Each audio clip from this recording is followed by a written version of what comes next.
오늘은 제 8계명입니다. 8계명은 뭐죠? 뭐 하지 마라? 도둑질 하지 마라. 옛날에는 도적질 하지 마라 그랬어요. 도적질 하지 마라. 도둑질 하면 돼야 안 돼요? 안 되지. 이 계명은 지금도 필요해요? 필요 없어요? 필요하지. 그게 10계명이 필요 없는 게 아니라고. 다 따져보면 10계명은 지금도 너무너무 중요하고 필요한 말씀이죠. 또 더 중요해 지금 이 시대에. 이 시대에는 뭐 어떤 성적 관념도 흐트러지고 있고 양심도 다 그냥 화인 맞아가지고 말이죠. 죄 지은 놈들이 큰 소리 뻥뻥 치는 이런 시대가 됐기 때문에. 네, 지금도 그래요. 아마 저 옛날 사건가 이제는 그 쪽지가 없겠지 하고 막 쎄. 그러니까 하여튼 이 도둑질이라는 것이 우리는 나쁘다는 걸 알아요. 그죠? 그건 고대 사회만 나빴어요? 지금 나쁜 거예요? 옛날에만 나빴어요? 나중에는 안 나빠요? 네, 계속 그죠?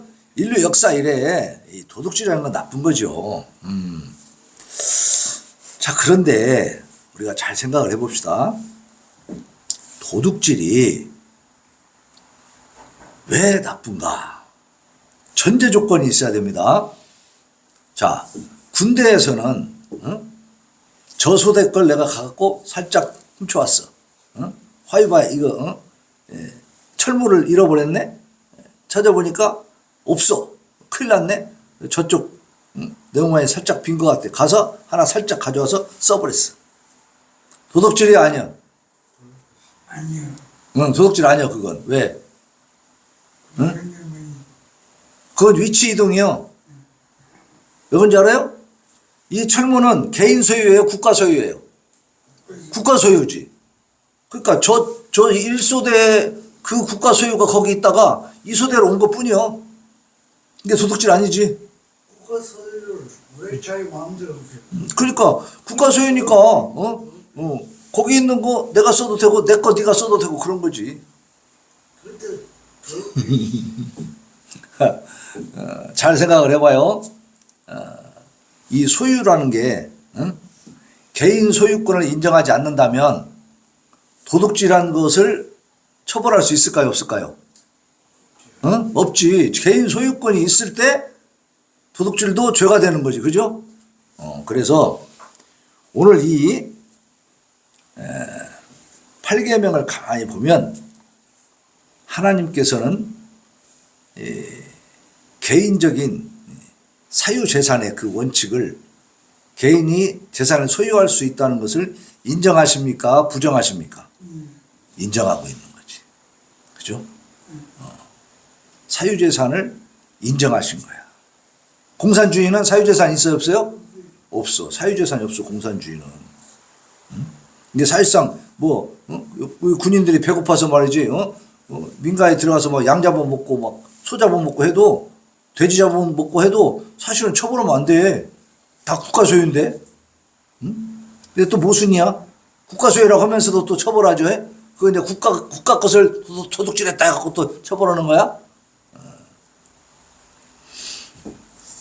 개인 간의 이 도덕, 또 국가의 관계에서도 이 말하자면 정직한 깨끗한 관계, 이런 것은 이 사유재산 제도, 우리가 개인의 소유를 인정할 때에 성립될 수 있는 거예요.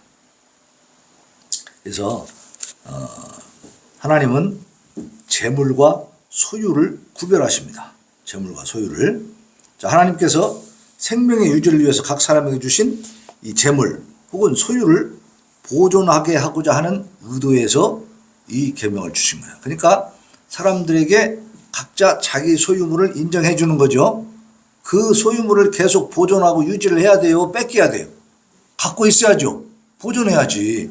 그러니까 보존하도록 하기 위해서 하나님이 도둑질 하지 마라 이렇게 말씀하신 거다 이 말이죠. 응? 사람이 도둑질하는 것이 정당하지 못하다면 이것은 각 사람이 합법적으로 자신에게 속한 것을 소유하는 것이 필수적이에요. 다시 말하면 사유재산을 가질 수 있도록 하는 것이 전제 조건이다 그 말이에요. 네? 네. 그래서 우리 민주주의 자유민주주의 사회는 사유재산을 인정하잖아요. 그죠? 그러니까 이 자유민주주의가 더 성경적이에요? 공산주의가 더 성경적이에요? 자유민주주의가 훨씬 더 성경적이에요. 응? 자, 우리 이웃의 재물과 소유를 침해하거나 그 소유권을 빼앗거나 혹은 소유권을 의심스럽게 만드는 모든 사기와 간교한 방법과 기술 등을 다 금하시는 거예요. 응? 금지하는 거. 뭘 금하시는가 그 말이죠. 뭘 금하시는가 먼저. 하나님이 금하시는 것은 바로 뭐냐? 우리 이웃의 재물, 소유 이런 것들을 침해하면 돼야 안 돼요? 안 되죠. 그 소유권을 빼서 또 그 소유권을 의심스럽게 만드는 모든 사기, 간교한 방법, 기술 이런 걸 동원하면 돼야 안 돼요? 안 되는 거예요. 그러니까 이 국가가 개인의 소유를 뺏어버리면 돼야 안 돼요? 안 돼. 이게 금지된 거예요. 금지된 거. 동시에 우리 이웃의 재물과 소유들을 보존시키는 데에 기여하는 모든 덕들을 명령하셨어. 도둑질하지 말라 하는 말씀은 이웃의 재물을 사기로 내 것으로 만들지 말고 시도하지도 마라. 이게 거짓말 쳐가지고 속임수로 내 걸로 만들려고 하는 것을 그걸 시도해라 마라. 시도하지 말아라. 네 이웃에게 속한 것들을 또 보호하고 보존하며 그들에게 줘라. 그러니까 이웃의 소유는 신경 쓰지 말고 없어지든지 말든지 막 내비둬라. 그게 아니라 이웃의 소유는 이웃이 잘 가지고 보존할 수 있도록 또 도와주라는 얘기예요. 네? 그래서 도둑질이라고 하는 것은 가장 극심한 사기에 속한다. 그래서 이 도둑질을 해가지고 이 감옥 간 사람들이 많아요, 적어요? 많아요. 네. 뭐 강도도 도둑질이죠. 절도도 도둑질이죠. 사기도 도둑질이죠. 그죠? 다 그거죠. 뭐 보험 사기 같은 것도 뭐예요? 다 돈 때문이야, 돈. 그죠? 그 남의 돈, 보험 회사에 있는 돈을 사실은 그거는 공동의 소유잖아. 그래서 정당하게 그 질병이나 상해를 입은 사람들에게 지급이 돼야 되는데 그거를 거짓말 해가지고 탈취하는 거잖아요. 그게 다 그 절도요, 사기야. 그게 전부 다 뭐예요? 그게 도둑질이에요, 도둑질. 그러니까 이 도둑질에 의해서 이 세상이 아주 혼란스럽잖아요, 지금. 또 보이스피싱 이거 뭐 하는 거예요? 이거 다 도둑질이죠. 남의 재산을 갖다가 불법하게 위법하게 거짓말 쳐가지고 다 뺏어가려고 하는 거 아닙니까? 자, 그래서 제8계명에 속한 덕을 보면 어떤 덕들을 갖춰야 되느냐. 먼저 상호교차적 정의가 있어. 상호교차적 정의. 이건 재물을 획득하는 데 있어서 다른 사람의 소유를 탐하지 않고 정당한 법에 따라서 그런 절차가 있죠. 거기에 따라 재물을 사고 파는데 일상적인 계약상의 산술적인 형평을 지키는 덕이다. 그러니까 우리가 장사를 해도 저울을 속여야 돼요, 안 속여야 돼요? 속이지 않고 정당한 가격을 받고 정당하게 물건을 주고 이렇게 이런 상호교차적, 내가 받을 돈을 받고 줄 걸 줘야지. 서로 형평성을 맞춰야 되겠죠. 나는 조금 주고 가짜를 주고 진짜를 막 얻고 싼 것을 막 비싸다고 해가지고 막 엄청나게 폭리를 취하고 이러면 돼야 안 돼요. 이런 것이 안 된다. 이거 상호교차적 정의에 어긋난다 이 말이에요. 이 상호교차적 정의는 재물의 획득에 있어서든지 재물의 분배에 있어서든지 공로와 보상, 수고와 삭 사이의 형평을 보존해요. 형평을. 그래서 우리가 물건을 사고 팔 때나 세상의 어떤 것들을 서로 교환할 때에도 그 가치를 객관적으로 공정하게 평가해가지고 거기에 맞게 해야 될 줄로 믿습니다. 이것을 속이거나 가짜로 하게 되면 이게 다 도둑질이다 이 말이에요. 이게 이제 상호교차적 정의. 그 다음에 만족이라는 게 있어요. 만족. 정직하게 획득한 우리의 현재 소유로 만족하시기를 바랍니다. 현재 내가 받고 있는 소득에 대해서 만족할 줄 알아야 돼. 지금 우리가 받고 있는 소득은 적법합니까? 불법으로 지금 받는 겁니까? 적법하게 받는 거죠. 불법으로 받는 것들은 도박을 하거나 그죠? 사기를 친 것들이잖아. 그건 전부 불법에 의한 소득이야. 그래서 우리가 지금 정직하게 적법하게 획득한 우리의 현재 소유로 우리가 만족할 줄 알아야 돼. 그것으로 빈곤과 기타 불편한 것들을 조용히 견뎌야 돼. 우리가 번 소득이 전혀 부족함 없이 만족한 수준이 있을까요? 돈이 많은 사람들은 만족할까요? 그거 아니더라고. 희한한 거예요, 그게. 우리가 생각할 때는 한 달에 한 500만 원씩 벌면은 그냥 부족함 없이 살 것 같잖아, 그냥. 아무런 걱정이 없을 것 같아. 근데 그렇지 않더라고. 예. 그걸, 예, 제가 어떤 아는 선배가 그런 얘기를 하더라고. 이 양반이, 예, 학원을 했었어, 영어 학원. 영문학과 나와가지고. 부산에서 그것도 학원을 해가지고 돈을 많이 벌었대요. 그래갖고 한 달에 자기 순수익, 자기에게 딱 떨어지는 돈이 300~400만 원이었대. 옛날이니까 많았지. 예, 지금부터 한 뭐 몇 년 전이냐. 이제 계산하기도 힘들어. 거의 한, 그렇지. 30년 전이라고 볼 수 있어요. 30~40년 전에. 그때 300~400만 원이면 큰 돈이잖아요. 근데 이제 이 사람이 하나님 앞에 소명을 받아가지고 신학을 하게 됐어. 전도사 생활하고 이러니까 수입이 많아져 적어져. 팍 줄지. 100만 원도 안 됐대요. 근데 그분이 하는 말이 뭐냐면은 신기하더라는 거예요. 300~400만 원 벌 때도 쪼들렸대. 돈이 늘 부족했대. 근데 이 목회하면서 전도사 생활하니까 그 쪼들리는 건 비슷하더라는 거예요. 왜 그랬을까요? 왜냐면은 300~400만 원을 벌기 위해서는요, 그만큼 지출하는 데가 많은 거야. 쓸 데가 많아진다는 거예요. 그만큼 규모가 커야 그만큼 버니까. 이해가 됩니까? 쓰는 그 씀씀이가 커진다 이 말이에요. 응? 그만한 돈을 벌기 위해 사업을 하기 위해서는 그만큼 로비도 해야 되고 뭐 여러 가지 투자를 해야 되겠죠. 그냥 되는 게 아니라고. 그러니까 그 버는 걸 가지고 사는 그 과정 속에서도 또 들어가는 돈들이 늘 있고 또 뭐야? 더 누리고 싶은 게 있겠지. 더 하고 싶은 것들이 생기잖아요. 그걸 보면은 이 돈으로 될까 안 될까 이러면서 계속 재다 보니까 쪼들리고 부족한 걸 느끼는 거야. 네. 그게 똑같은 거예요. 똑같아. 그러니까 사람이 만족하다고 하는 것은 물질의 양을 가지고는 도저히 채울 수 있어요, 없어요? 못 채웁니다. 많이 번다고 만족하는 게 아니라니까. 그 마음에 있어, 마음에. 응? 그래서 내가 지금 현재 불편하고 부족한 것을 견딜 수 있는 힘이 있어야 돼. 응? 그럴 때 만족이 오는 거예요. 우리에게 속하지 않은 것, 불필요한 것들을 어때요? 탐내면 안 되지. 그런 건 다 그냥 가볍게 포기할 줄 알아야 돼. 거기에 마음을 자꾸 뺏기면 이 부족함이 늘 있는 거지. 결핍이 있는 거죠. 막 욕구불만이 생기는 거지. 그 범죄자들이 막 하는 짓 보면은 막 강도짓 하고 막 이거 왜 그래요? 자기가 갖고 있는 것을 견디지 못해. 그 부족함을 견디지 못하는 거야. 그러니까 막 불법한 일을 하는 거죠. 응? 그 결핍의 결과는 뭐냐? 그걸 자꾸 결핍으로 부족함으로 막 불만으로 느끼면은 탐욕과 도둑질, 또 과장된 거절, 몰인정함 이런 것들이 나타날 수 있다. 과장된 거절이 뭐예요? 사실은 갖고 싶으면서도 자기를 속이면서 거절하는 척하고 이렇게 겉으로만 그렇게 사는 거야. 그러니까 남들에게 보여주기 위한 삶을 사는 사람들은요, 자기 삶의 그 내면은 완전히 굶어 터져 썩어버려.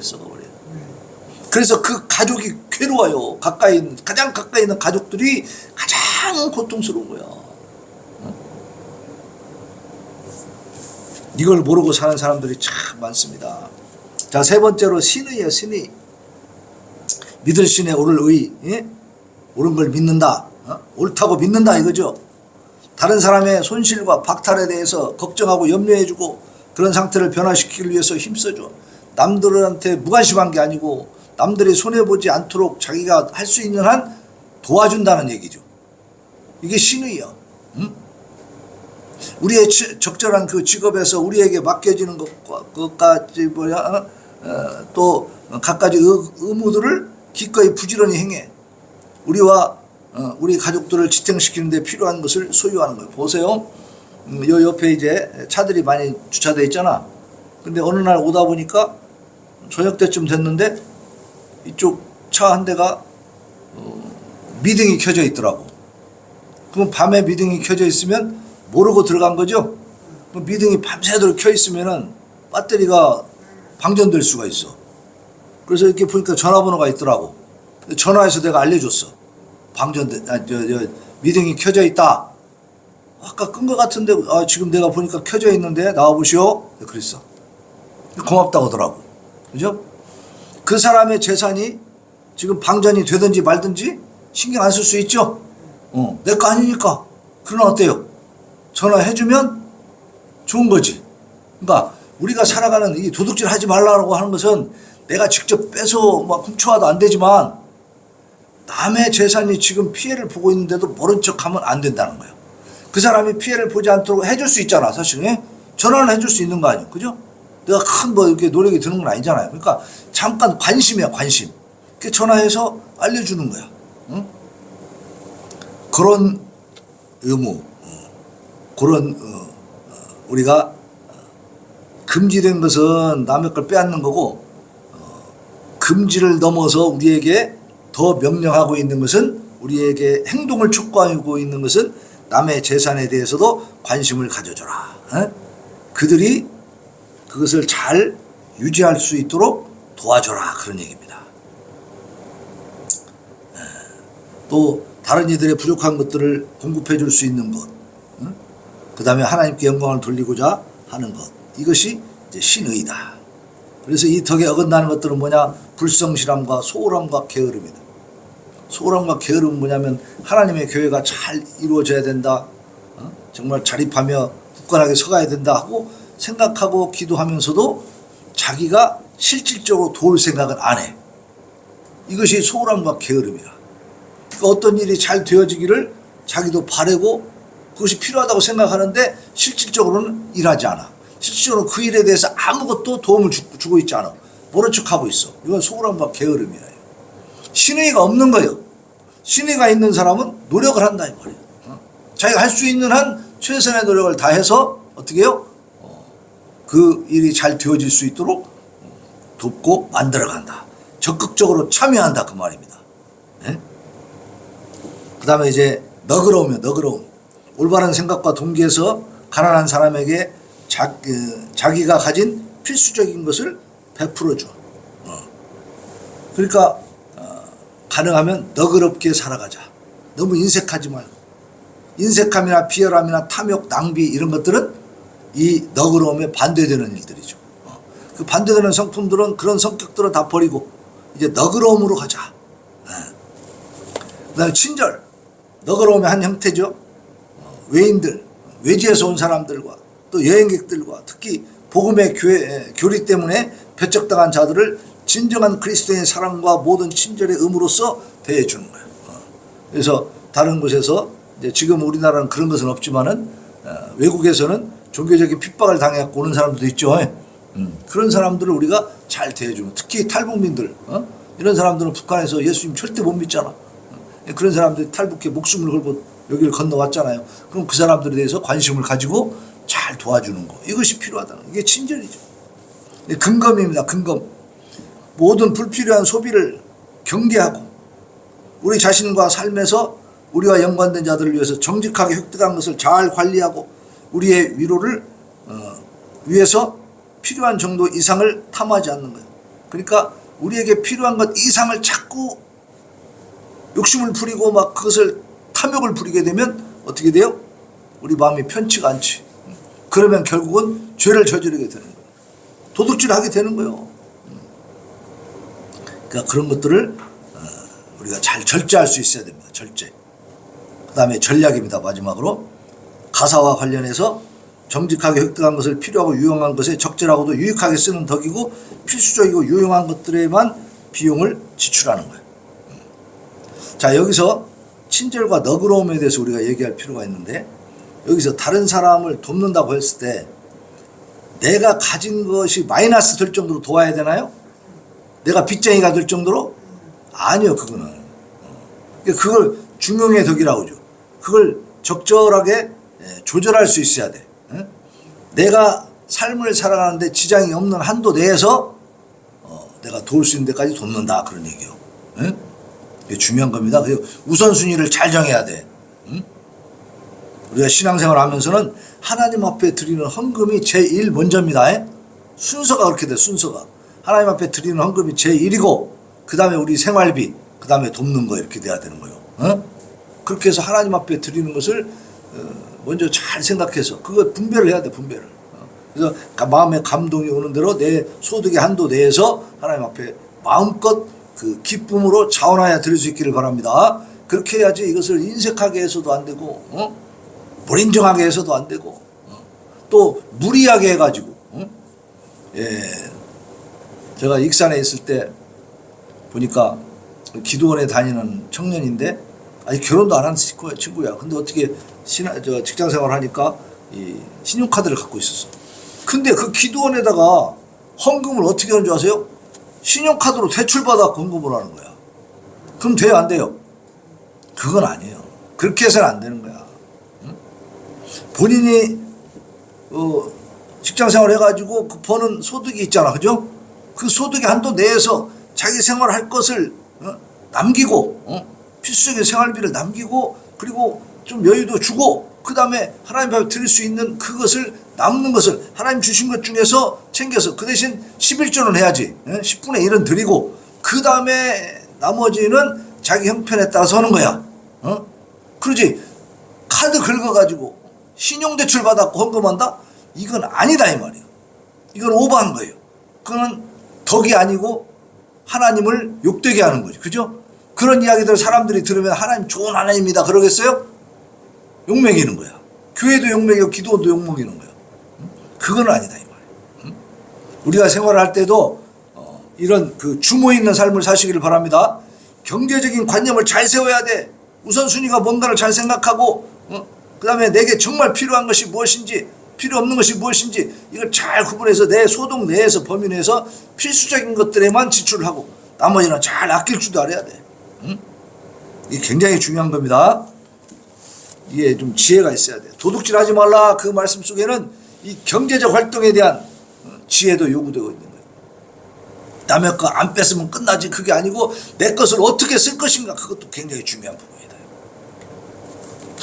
그래서 오늘 하이델베르크 요리문답은 제8계명에서는 하나님께서 무엇을 금하십니까? 이렇게 묻고 있잖아요. 하나님께서는 도둑질과 강도질 등 국가가 벌하는 것만을 금하시는 것이 아니에요. 이건 당연히 금하는 거지. 그러나 그것만 금하는 게 아니고 이웃의 소유를 우리 것으로 만들고자 사용하는 모든 악한 속임수, 개교들을 도둑질로 간주하시오. 부정한 저울이나 계량 불량품 또 위조화폐, 고리대금 이런 것들 강제로 혹은 합법성을 가장해서 저지르는 것들도 다 금지하시는 줄로 믿습니다. 또한 그가 베푸신 은사들을 남용하거나 낭비하는 그런 일도 금지하시는 거예요. 자, 111문에서는 또 뭐라고 합니까? 이 계명에서 하나님께서 그대에게 요구하시는 것이 무엇이냐?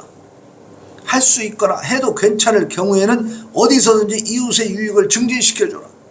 남에게 대접을 받고자 하는 대로 나도 남에게 대접해라. 이게 황금률이라고 그래요. 황금률. 그러므로 무엇이든지 남에게 대접을 받고자 하는 대로 너희도 남을 대접하라. 이것이 율법이요 선지자니라. 이게 황금률. 이게 마태복음 7장 12절에 있는 말씀. 그래서 가난한 자들이 형편을 도울 수 있도록 신실하게 일하는 거예요. 그래서 우리가 소극적인 면, 적극적인 면, 그죠? 소극적으로는 도둑질하면 안 된다. 부작위. 남의 거 뺏으려고 하지 마라. 탐내지도 마라. 소임수 써가지고 막 어떻게든지 막 하나라도 더 뺏어가려고 하는 그런 생각 가지지 마라. 그 다음에 나아가서 그것만 하는 게 아니라 남의 재산이 침해되지 않도록 도와주는 일도 해라. 그런 얘기입니다. 그리고 내게 좀 여유가 생기면 어떻게 해요? 그것으로 도울 수 있어야 된다. 예. 그래서 우리는 내가 가지고 있는 내게 들어오는 소득을 가지고 지출할 때 제1순위가 뭐라고요? 하나님 앞에 헌금하는 거. 11조는 필수입니다, 여러분. 왜냐하면 11조라고 하는 것은 이 재산을, 이 소득을 하나님이 주셨습니다 하는 신앙의 고백이요. 하나님이 주신 것을 정말 믿는다면 우리는 11조를 해야 되는 겁니다. 10의 1조는 하나님께 드려야죠. 왜냐하면 10의 9를 내가 더 갖잖아. 하나님이 더 많이 가져요? 내가 더 많이 가져요? 내가 훨씬 더 많이 가지잖아. 나는 10의 9를 가지고 하나님이 10분의 1만 드리는데. 옛날에 어떤 분이 이제 장사를 하는 분인데 일주일 동안 이제 쭉 계산을 해봐요. 그래갖고 11조가 3만 원, 4만 원, 5만 원 이렇게 올라가. 그때까지는 잘해 11조를. 근데 6만 원, 7만 원, 뭐 10만 원 이렇게 올라가네. 일주일에 10만 원이라는 건 뭐야? 소득이 100만 원이 됐다는 거죠. 그러니까 그때부터 갈등이 생겨. 이제 뭐 15만 원까지 올라가네. 11조 계산해 보니까 그때부터 안 해 이제. 이분 11조를 안 해요. 지혜로운가요? 현명한가요? 자기가 15만 원을 내지만 사실은 소득이 얼마였다는 거요? 150만 원이었다는 거잖아. 그러니까 5만 원 할 때는 50만 원밖에 안 됐잖아요. 소득이. 그죠? 근데 15만 원은 150만 원 3배로 뛰었어. 자기 소득이 3배로 뛰었는데 이제 하나님께 11조를 안 해. 어떻게 생각하세요? 지혜로운 건가요? 하나님이 복을 주시니까 11조를 안 해버려? 우리가 이러한 탐욕의 존재다 이 말이에요. 11조가 커지면 안 하려고 그래. 그러면 될까요? 안 될까요? 그러면 다시 복이 내려가. 다시 또 50만 원짜리로 바뀌어버린다니까. 소득이 150만 원이었다가 다시 50만 원 쭉 내려갔다가 아주 망해버리지 이제. 아니 하나님이 기쁘시겠냐고. 복을 막 줘갖고 막 많이 벌게 해줬더니 11조를 안 해버려. 그럼 하나님이 아이고 너 참 지혜롭다 그러겠어요? 아니잖아. 그러니까 우리는 드리는 것을 가지고 막 이렇게 많이 드려 보지 말고 내가 지금 가진 것이 얼마나 되는가. 쉽게 말해서 지금 내가 100만 원 11조를 드린다 생각해봐. 100만 원. 그럼 자기가 가지는 건 얼마야? 하나님 앞에 100만 원 드리면 나는 얼마 가지는 거요? 900만 원 가지는 거잖아. 계산을 못해요? 10분의 1이니까. 그죠? 예를 들어서 내가 계산해 보니까 11조가 100만 원이다 그러면 내가 가지는 것, 하나님 나한테 주신 것이 얼마냐고. 900만 원을 주신 거잖아. 내가 10만 원 11조 드릴 때는 나한테 얼마 주신 거요? 90만 원 주신 거예요. 그죠? 그러면 10만 원 드릴 때가 더 기쁜 거예요? 100만 원 드릴 때가 더 기쁜 거예요? 100만 원 드릴 때가 더 기쁜 거지. 10만 원 드릴 때는 나한테 90만 원밖에 없었지만, 그죠? 100만 원 드릴 때는 나한테 900만 원이잖아. 그러면 기쁨으로 드려야 되겠어요? 아까워야 되겠어요? 근데 인간들이 아까워하더라고, 그거를. 아까워서 못해. 그러면 내 복을 차는 거지, 뭐. 하나님 나 복 좀 그만 주세요. 이 말이나 마찬가지잖아.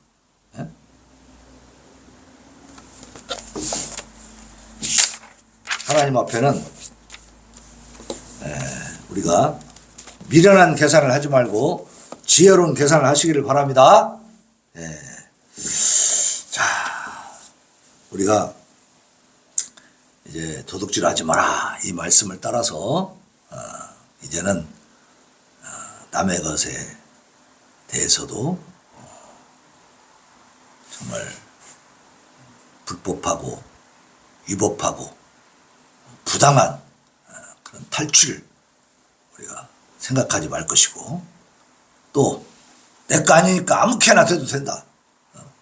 남의 거니까 뭐 다 없어져도 좋다. 이런 생각이 아니라 우리가 그들의 재산 남의 것도 도와줄 수 있으면 보존될 수 있도록 도와줄 수 있으면 도와줘야 되고, 또 어렵게 사는 사람들 있잖아요.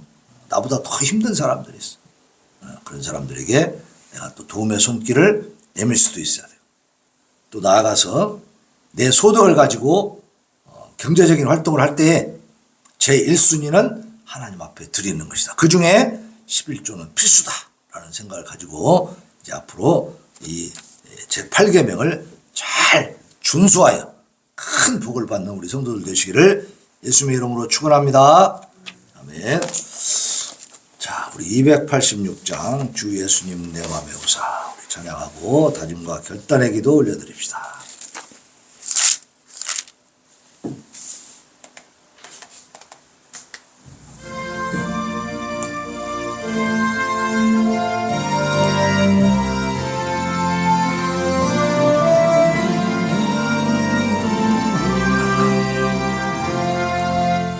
예수님 내 맘에 오사 날 붙들어 주시고 내 마음에 새 힘을 주사 늘 기쁘게 하소서.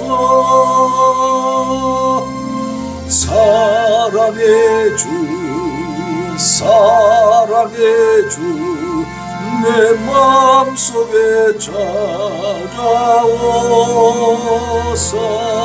내 모든 죄 사하시고 내 상한 맘 고치소서. 주 예수님 내 맘에 오사 내 소원 다하시고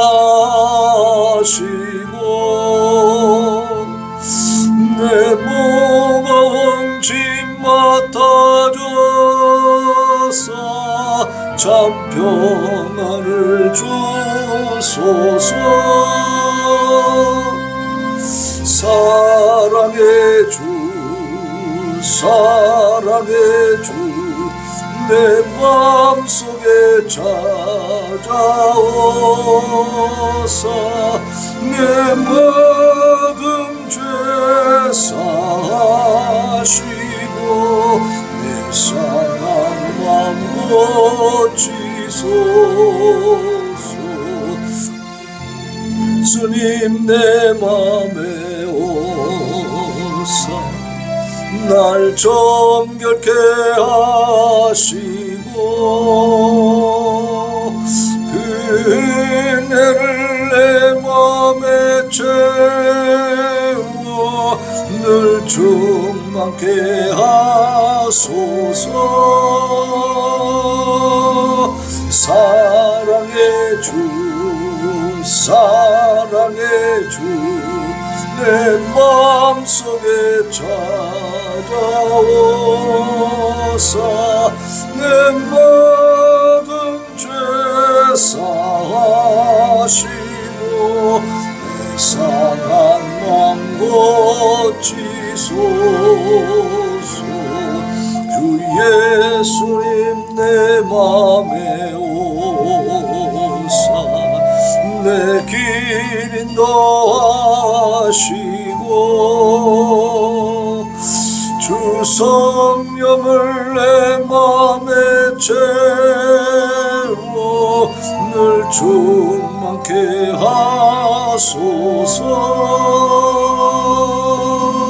사랑의 주 사랑의 주 내 맘속에 찾아오사 내 모든 죄 사하시고 내 상한 맘 고치소. 이 시간에 하나님 앞에 기도합니다. 하나님 제8계명 이제 우리가 공부했습니다. 도둑질하지 말라 이 말씀 속에 담긴 깊은 뜻을 우리가 기억하고 또 깊이 생각하면서 그렇게 실천할 수 있도록 하나님 도와주시옵소서. 부르짖어 기도합니다. 주여 주여